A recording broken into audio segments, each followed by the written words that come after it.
Just like physical training, we can do the same from a psychological stress perspective. And this is particularly important for roles such as military or first responders who might find themselves in really high stress, high consequence environments on a day-to-day basis where their role is quite literally the difference between life and death. And if we think of the example of a firefighter, for instance, who might have been called to go into a burning building to rescue people that are known to be trapped inside,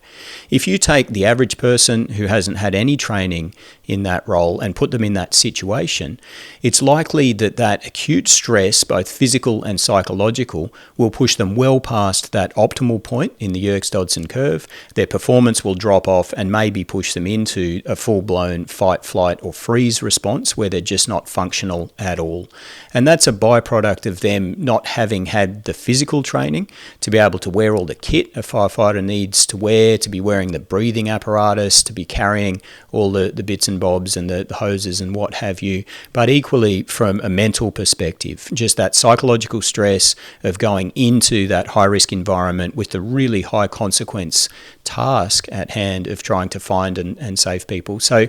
this is where the training pipelines for military members, first responders,